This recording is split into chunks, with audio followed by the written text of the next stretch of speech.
Hello and welcome to वाटू study centre. हम लोग एक्सरसाइज 3.1 कर रहे थे जिसके अंदर हमने फर्स्ट क्वेश्चन को कर लिया था और आज के इस लेक्चर वीडियो के अंदर हम second question and third question को करने वाले हैं। लेकिन उसको करने से पहले तुम्हें कुछ चीज़ें याद होनी चाहिए।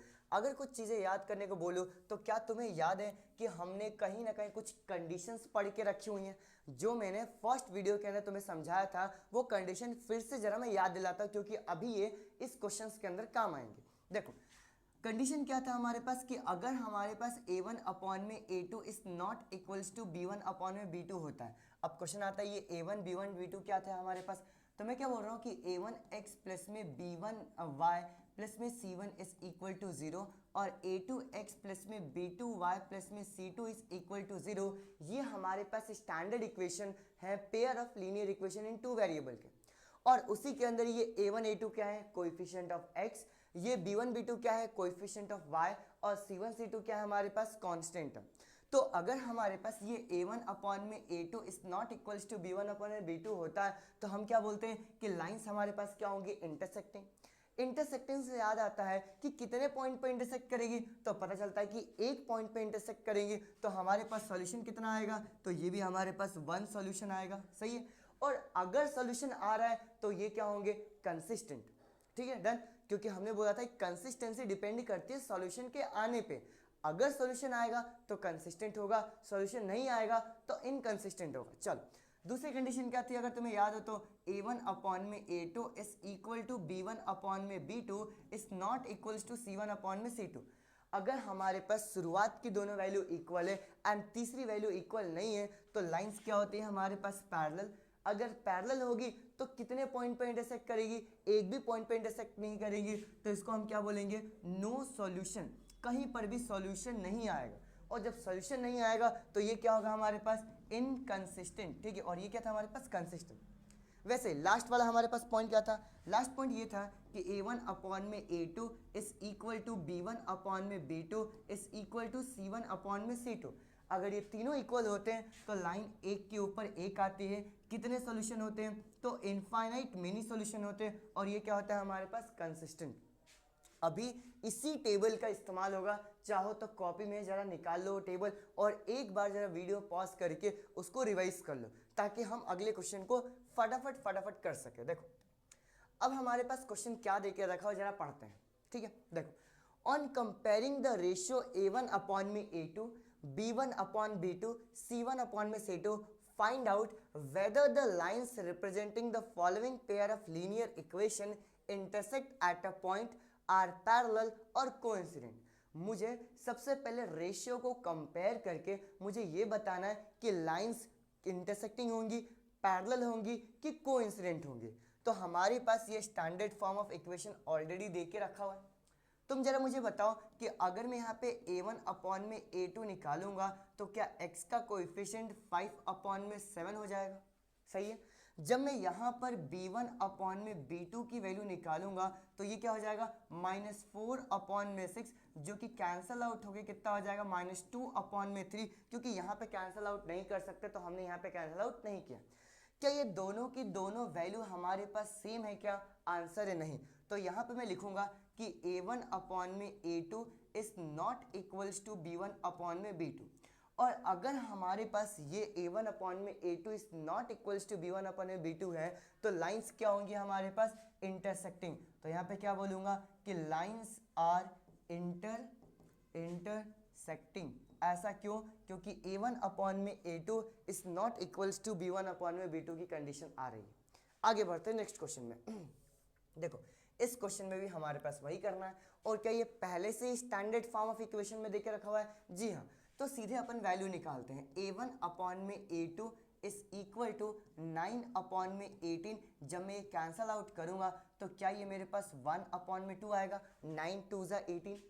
जब मैं यहाँ पर b1 अपॉन में b2 निकालूंगा तो ये 3 अपॉन में 6, ये 3 अपॉन में 6, ये देखो यहाँ से ये y और ये y, ये कैंसल आउट हो गए, कितना आ जाएगा, 1 अपॉन में 2, 3 2 या 6 होता है। वैसे ही अगर मैं यहाँ पे c1 अपॉन में c2 निकालूंगा, क्योंकि देखो ये दोनों अगर इक्वल हो गए तो मुझे c1 अपॉन में c2 निकालना ही पड़ेगा। तो जब मैं यहाँ पे C1 अपॉन में C2 निकालूंगा तो क्या आ जाएगा 12 अपॉन में 24, ये भी कैंसल आउट करके 12 2 जा 24, 1 अपॉन में 2 आ गया। जैसे हमारे पास तीनों की तीनों वैल्यू हमारे पास इक्वल होती है तो हम क्या बोलेंगे A1 अपॉन में A2 is equal to B1 upon में B2 is equal to C1 upon में C2। और जैसे ही तीनों के तीनों पेयर्स इक्वल हुए तो जरा मुझे बताओ कि ये लास्ट वाली कंडीशन है, कौन सी कंडीशन, कोइंसिडेंट वाली। तो मैं क्या बोलूँगा कि देयरफॉर लाइंस आर क्या हो जाएंगे हमारे पास कोइंसिडेंट। लाइंस हमारे पास क्या हो जाएंगी, एक के ऊपर एक आएंगे। और अगर मैं तुमसे ये पूछूं कितने सॉल्यूशन आएंगे तो क्या हो जाएगा, इनफाइनाइट मेनी सॉल्यूशन आएंगे। और जरा मुझे ये बताओ कि कंसिस्टेंट होगा कि नहीं होगा, तो मैं बोलूँगा क्योंकि सॉल्यूशन आ रहा है इसलिए कंसिस्टेंट होगा। देन आगे बढ़ते हैं नेक्स्ट क्वेश्चन की तरफ। देखो यहाँ पर भी हमारे पास पेयर ऑफ लीनियर इक्वेशन देके रखा हुआ है। तो जब मैं A1 अपॉन में A2 की वैल्यू निकालूंगा तो क्या ये 6 अपॉन में 2 से कैंसल आउट करूंगा तो क्या मेरे पास 3 हो जाएगा। वैसे ही जब मैं B1 अपॉन में B2 की वैल्यू निकालूंगा तो y का कोएफिशिएंट 3 नहीं है, ध्यान रखना y का कोएफिशिएंट है -3 अपॉन में -1, ये कैंसिल होके कितना आ गया 3। और अगर ये दोनों की दोनों वैल्यू हमारे पास इक्वल देके रखी हुई है इसका मतलब क्या कि मुझे C1 अपॉन में C2 भी निकालना पड़ेगा। तुम जरा मुझे बताओ C1 अपॉन में C2 कितना हो जाएगा, 10 अपॉन में 9, ये तो कैंसिल ही नहीं होगा। जब ये कैंसिल नहीं होगा इसका मतलब क्या कि ये दोनों वैल्यू इक्वल है लेकिन C1 अपॉन में C2 इक्वल नहीं है। क्या ये सेकंड वाला हमारे पास कंडीशन देके रखा हुआ है, सेकंड वाली कंडीशन क्या हो जाएगा, तो मैं बोलूँगा A1 अपॉन में A2 equals to B1 upon में B2, ये तो देके रखा हुआ है लेकिन हमारे पास C1 अपॉन में C2 इन दोनों के इक्वल नहीं है। और जब ऐसी कंडीशन आती है तो हम क्या बोलते हैं कि देयरफॉर लाइंस आर क्या हो जाएगी हमारे पास पैरेलल। और अब तुम जरा मुझे बताओ अगर हमारे पास लाइंस पैरेलल हैं तो कितने सॉल्यूशन निकलेंगे, आंसर है नो सॉल्यूशन, एक भी सॉल्यूशन नहीं निकलेगा क्योंकि इंटरसेक्ट ही नहीं कर रहा। और कंसिस्टेंट होगा कि इनकंसिस्टेंट, तो आंसर कि जब सॉल्यूशन ही नहीं निकल रहा है तो कंसिस्टेंट की तो बात ही नहीं होती, तो ये क्या हो जाएगा इनकंसिस्टेंट। आगे बढ़ते हैं नेक्स्ट क्वेश्चन की तरफ। ये हमारे पास आ गया क्वेश्चन नंबर 3। देखो on comparing the ratio A1 upon में A2, B1 अपॉन में B2 एंड C1 अपॉन में C2, find out whether the following pair of linear equation are consistent और inconsistent। हमें बस इतना बताना है कि कंसिस्टेंट होगा कि इनकंसिस्टेंट होगा। इसका मतलब क्या हुआ कि अगर मुझे कंसिस्टेंट होगा तो वह तो इंटरसेक्टिंग होगा या तो फिर कोइंसिडेंट होगा। अगर पैरेलल वाली कंडीशन आएगी इसका मतलब क्या कि वहां पे ये इनकंसिस्टेंट होगा। जरा करते हैं, देखो अब एक के नीचे एक, देखो अब ये दोनों हमारे पास स्टैंडर्ड फॉर्म में नहीं देके रखी हुई है और जब ये स्टैंडर्ड फॉर्म में नहीं देके रखा हो तो सबसे पहले मुझे इसको स्टैंडर्ड फॉर्म में कन्वर्ट करना पड़ेगा। चलो बताओ ये क्या लिखूंगा, मैं ऐसे लिखूं 3x प्लस में 2y और ये +5 को इधर लेके आऊंगा तो कितना हो जाएगा -5 इज इक्वल टू 0। और इसको जब मैं यहाँ पे लिखूंगा तो कितना हो जाएगा 2x माइनस में 3y माइनस में 7 इज इक्वल टू 0। चलो जरा कंडीशंस निकालते हैं। तो हमने बोला A1 अपॉन में A2 की वैल्यू जब मैं निकालने जाऊंगा तो ये हो जाएगा 3 अपॉन में 2, देखो ध्यान से 3 अपॉन में 2। जब मैं यहाँ पे B1 अपॉन में B2 की वैल्यू निकालने जाऊंगा तो क्या हो जाएगा ये 2 अपॉन में -3, देखो ये 2 अपॉन में -3 और ये माइनस को ऊपर करूंगा तो कितना हो जाएगा -2 अपॉन में 3। क्या ये दोनों के दोनों इक्वल है, आंसर है नहीं। जब ये दोनों के दोनों इक्वल नहीं है तो मैं क्या बोलूँगा कि A1 अपॉन में A2 is not equals to B1 upon में B2। अब तुम्हें ना सीरीज याद करनी पड़ेगी कि अगर ये एक दूसरे के इक्वल नहीं मतलब इंटरसेक्टिंग होगा, इंटरसेक्टिंग हुआ तो एक पॉइंट पे इंटरसेक्ट करेगा तो एक सॉल्यूशन निकलेगा और अगर एक सॉल्यूशन निकलेगा तो ये क्या हो जाएगा कंसिस्टेंट। ठीक है, तो हम यहाँ पे क्या बोलेंगे कि देयरफॉर लाइंस या फिर क्या देख रखा लीनियर इक्वेशन, ऐसा लिखते हैं इक्वेशंस, ऐसा करते हैं, लाइंस नहीं लिखते हैं अपन लिखते हैं इक्वेशंस। ठीक है, देयरफॉर इक्वेशंस आर क्या हो जाएगा कंसिस्टेंट। कंसिस्टेंट क्यों बोल रहे हैं, क्योंकि इसका एक सॉल्यूशन या फिर यूनिक सॉल्यूशन तो निकलेगा ही निकलेगा। आगे बढ़ते हैं नेक्स्ट क्वेश्चन की तरफ। यहाँ पर भी हमारे पास स्टैंडर्ड फॉर्म में नहीं देके रखा हो तो पहले मैं स्टैंडर्ड फॉर्म में कन्वर्ट करूंगा। चलो करते हैं। तो ये क्या हो जाएगा 2x माइनस में 3y minus 8 is equal to 0। और इसको जब मैं इधर लेके आऊंगा तो क्या मैं ऐसे लिखूं 4x माइनस में 6y माइनस में 9 इज इक्वल टू 0। बिल्कुल सही है। आगे बढ़ते हैं। जब मैं यहाँ पर a1 अपॉन में a2 की वैल्यू निकालूंगा तो x के कोएफिशिएंट 2 अपॉन में 4, ये क्या कैंसिल होके 2 आ जाएगा, यानी कि 1 अपॉन में 2। जब मैं यहाँ पर b1 अपॉन में b2 की वैल्यू निकालूंगा, जरा ढूंढो b1 अपॉन में b2 कहाँ है, ये रहा, ये x का कोएफिशिएंट कितना हो जाएगा -3 अपॉन में -6, तो क्या कैंसल आउट होके ये 3 से भी कैंसिल करूंगा 2, क्या ये भी 1 अपॉन में 2 आ गया। और अगर a1 अपॉन में a2 और b1 अपॉन में b2 इक्वल है तो मुझे c1 अपॉन में c2 निकालने की जरूरत पड़ेगी। तो यहाँ पे c1 अपॉन में c2 की वैल्यू क्या हो जाएगी, ढूंढो, ये हो गया मेरे पास -8 अपॉन में -9, ये कैंसिल आउट हो गया, कितना हो गया 8 अपॉन में 9। इसका मतलब शुरुआत की दो पेयर इक्वल है, लास्ट वाला इक्वल नहीं है। तो पहले यहाँ पे कंडीशन लिखते हैं। हम क्या बोलेंगे कि a1 अपॉन में a2 इक्वल है b1 अपॉन में b2 के, लेकिन ये c1 अपॉन में c2 इसके इक्वल नहीं है।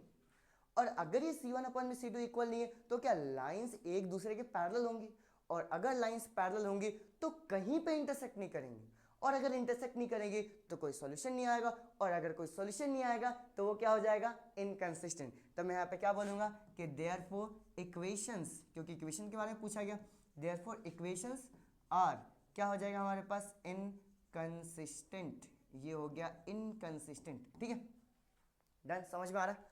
आगे बढ़ते हैं जरा नेक्स्ट क्वेश्चन की तरफ। ये भी हमारे पास वैसा इक्वेशन देके रखा हुआ है, सॉल्व करते हैं। पहले 1 बाय 1 नीचे लिखते हैं स्टैंडर्ड फॉर्म में कन्वर्ट करके। ठीक है, अब अगर तुम चाहो तो यहाँ पे एलसीएम लेके सॉल्व कर सकते हो, लेकिन मुझे नहीं लगता कि इसकी जरूरत पड़ेगी क्योंकि हम सॉल्व कर लेंगे। देखो सबसे पहले मैं यहाँ पे लिखता हूँ 3 अपॉन में 2x प्लस में 5 अपॉन में 3y, और ये 7 को इधर लेके आऊंगा, कितना हो गया -7 इज इक्वल टू 0। इसको जब मैं इधर लिखूंगा तो कितना हो जाएगा, ये हो गया मेरे पास 9x माइनस में 10y माइनस में 14 इज इक्वल टू 0। चलो अब जरा 1 बाय 1 निकालते हैं। जब मैं यहाँ पे a1 अपॉन में a2 की वैल्यू निकालूंगा तो क्या a1 की वैल्यू x का कोएफिशिएंट 3/2 दे के रखा हुआ है, अपॉन में यहाँ पे x का कोएफिशिएंट कितना दे के रखा हुआ है, 9। ये समझ में आया। 2 अगर ऊपर डिवाइड में है तो क्या ये नीचे आके मल्टीप्लाई में होगा, तो क्या मैं इसको ऐसे लिख सकता हूँ 3 अपॉन में कितना हो जाएगा 2 इंटू में 9, ये 2 नीचे आके मल्टीप्लाई हो गया, और जब 3 से कैंसिल करूंगा ये 3 टाइम्स में तो ये हो गया 1 अपॉन में 3 2 जा 6। ये ध्यान से समझो ना, देखो क्या किया, ये 3/2 यहाँ पे पुट किया, ये x का कोएफिशिएंट यहाँ पे पुट किया। ठीक है, देन ये 2 ऊपर डिवाइड में तो नीचे आके मल्टीप्लाई में हो गया, और जब 3 से इस 9 को कैंसिल किया तो 3 टाइम्स में कैंसिल हुआ, 3 2 जा कितना आ गया 1 अपॉन में 6। देन वैसे ही अब जरा मैं b1 अपॉन में b2 की वैल्यू निकालता हूँ। b1 क्या है, y का कोएफिशिएंट 5 अपॉन में 3 अपॉन नीचे कितना हो जाएगा जरा मुझे बताओ, ये हो गया मेरे पास -10। माइनस को हम ऊपर भेजते हैं, ठीक है, माइनस को हम नीचे कभी लिखते हैं, और ऊपर जो 3 डिवाइड में है क्या नीचे आकर मल्टीप्लाई में हो जाएगा, तो ये हो गया -5 अपॉन में 3 इंटू में 10। जब मैं 5 से 10 को कैंसिल करूंगा तो ये कैंसिल होगा, कितना आ गया 2, तो ओवरऑल ये कितना आ गया -1 अपॉन में 6। ओ माय गॉड, क्या 1 अपॉन में 6 और -1 अपॉन में 6 बिल्कुल सेम होगा? आंसर नहीं, एक पॉजिटिव में एक नेगेटिव है। चेक कर लो फिर से, देखो यहाँ पे नेगेटिव आएगा। जब ये दोनों ही हमारे पास इक्वल नहीं है, इसका मतलब क्या हुआ कि a1 अपॉन में a2 is not equals to b1 upon में b2। और जब ये दोनों की दोनों वैल्यू हमारे पास इक्वल नहीं दे के रखी हुई है तो मैं क्या बोलूंगा, जरा सोचो, लाइंस एक दूसरे को इंटरसेक्ट करेंगी। लाइंस अगर एक दूसरे को इंटरसेक्ट करेगी तो एक पॉइंट पे इंटरसेक्ट करेगा, सॉल्यूशन एक आएगा, और अगर सॉल्यूशन आ रहा है इसका मतलब क्या हो गया कि वो कंसिस्टेंट होगा। तो मैं क्या बोलूंगा कि देयरफॉर इक्वेशंस आर क्या हो जाएगा हमारे पास, कंसिस्टेंट। ये हो गया हमारे पास कंसिस्टेंट। क्लियर हो गई बात? आसान सा क्वेश्चन था। ठीक है, आगे बढ़ते हैं। अभी और है क्या? हाँ बिल्कुल, एक और है, चलो करते हैं। पहले तो इसको अगेन स्टैंडर्ड फॉर्म में कन्वर्ट करेंगे। कितना हो जाएगा 5x माइनस 3y, और ये +11 इधर आएगा तो कितना हो गया -11 इज इक्वल टू 0। दूसरे वाले को लिखता हूँ तो कितना हो गया -10x प्लस में 6y माइनस, ये माइनस इधर आया तो क्या हो जाएगा प्लस, ये हो गया +22 इज इक्वल टू कितना आ गया 0। इतना समझ में? चलो जरा वैल्यूज निकालते हैं। तो a1 अपॉन में a2 जब मैं निकालूंगा तो क्या 5 अपॉन में -10, ये माइनस ऊपर चले जाएगा, 2 टाइम्स में कैंसिल होगी, क्या -1 अपॉन में 2 आ गया। डन, इतना क्लियर हुआ? आगे बढ़ते हैं। जब मैं यहाँ पे b1 अपॉन में b2 निकालूंगा तो ये कितना हो जाएगा, b1 ढूंढो, y का कोएफिशिएंट -3 में y का कोएफिशिएंट कितना हो गया 6, ये कैंसिल आउट करूंगा तो क्या ये भी -1/2 आएगा, क्योंकि 3 2 जा 6 से ये कैंसिल हो गया, थोड़ा समझो। तो ये कितना हो गया -1/2, और अगर ये दोनों इक्वल हो गया तो मुझे C1/C2 भी निकालना पड़ेगा। निकालते हैं। C1/C2 जब मैं निकालूंगा कितना हो गया -11/22। देखो ये -11/22, 11 से कैंसिल करूंगा 2 टाइम्स के अंदर, ये भी कितना आ गया -1/2। इसका मतलब क्या हुआ, इसका मतलब ये है कि ये तीनों के तीनों इक्वल हो गए, और जैसे तीनों इक्वल हुए तो पहले मैं कंडीशन लिखता हूँ, A1/A2 is equal to B1/B2 is equal to C1/C2। और जैसे ये तीनों के तीनों इक्वल हुए तो मैं यहाँ पे क्या बोलूंगा कि जो लाइंस है वो एक के ऊपर एक आ रही है, यानी कोइंसिडेंट हो रही है।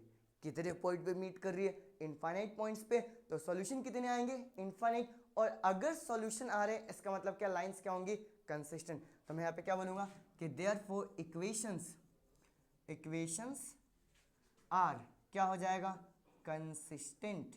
ये हो गया कंसिस्टेंट, ठीक है। चलो अभी और क्वेश्चन है क्या, हाँ एक और क्वेश्चन है अभी, और इसके बाद भी है क्या, नहीं इसके बाद नहीं, ये लास्ट क्वेश्चन है। चलो कंप्लीट करते हैं। सबसे पहले स्टैंडर्ड फॉर्म में कन्वर्ट करते हैं इसको, ठीक है। स्टैंडर्ड फॉर्म में जब मैं कन्वर्ट करूंगा तो ये हो जाएगा 4/3x प्लस ये हो गया 2y, और ये +8 को इधर लेके आऊंगा तो कितना हो गया -8 इज इक्वल टू 0। ये बात आई समझ में।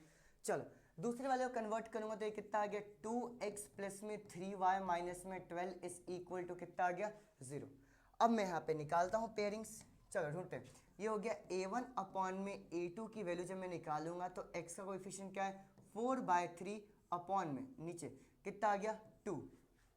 डन, क्लियर हो गई बात। आगे बढ़ते हैं। सब मैं इसको 3 को जो ऊपर डिवाइड में इसको जब मैं नीचे लेके आऊंगा तो कितना आ गया 4/2 इंटू में 3, और जब 2 से कैंसिल करूंगा तो ये 2 टाइम्स में कितना आ गया 2/3। ये डन, क्लियर हो गया। आगे चलते हैं। जब मैं यहाँ पर B1/B2 की वैल्यू निकालूंगा तो ये क्या डायरेक्टली 2/3, ये देखो दोनों की दोनों वैल्यू हमारे पास क्या हो गई, बिल्कुल सेम। और जैसे सेम हो गई तो मुझे क्या निकालना पड़ेगा, C1/C2 की वैल्यू भी निकालना पड़ेगा। C1/C2 कितना देके रखा हुआ है -8/12, माइनस माइनस कैंसिल। और क्या ये 4 से कैंसिल आउट जब मैं करूंगा तो 4 2 जा 8 और 4 3 जा 12, क्या इसकी वैल्यू भी 2/3 आ गई, दिख रहा है ना नीचे, बिल्कुल सही। ये 4 से कैंसिल किया तो कितना आ गया 2/3। तीनों की तीनों वैल्यू क्या हो गई, इक्वल हो गए। अगेन यहाँ पे क्या बोलूंगा A1/A2 is equal to B1/B2 is equal to C1/C2। ये तीनों की तीनों वैल्यू हमारे पास क्या हो गई, इक्वल हो गई। और जैसे ही हमारे पास तीनों की तीनों वैल्यू इक्वल हुई तो हम क्या बोलेंगे कि जो हमारे पास लाइंस है वो एक के ऊपर एक आ रही है, और जैसे एक के ऊपर एक आ रही है तो मैं क्या बोलूंगा कि देयरफॉर इक्वेशंस आर क्या हो जाएगा हमारे पास, कंसिस्टेंट, ठीक है। क्योंकि हमारे पास सॉल्यूशन आ ही रहा है, भले अब वो 1 आए 2 आए 4 आए या इनफाइनाइट आए, ठीक है। तो ये थे हमारे पास आज के second question and third question. मुझे उम्मीद है समझ में आया होगा। ये बहुत ज़्यादा आसान क्वेश्चन थे, मतलब इससे इजी क्वेश्चन तो तुम्हें नहीं मिलेंगे, ठीक है। सीधे हमें रेशियो निकालना है और टेबल से कंपेयर करना है। मुझे उम्मीद है समझ में आया होगा। अभी आगे आने वाली वीडियो के अंदर हम सबसे पहले एनसीईआरटी को कम्प्लीटली फिनिश करेंगे एंड उसके बाद फिर पीवाई को स्टार्ट करेंगे एंड उसके अंदर जुड़ना मत भूलना। Once again thank you so much, bye bye.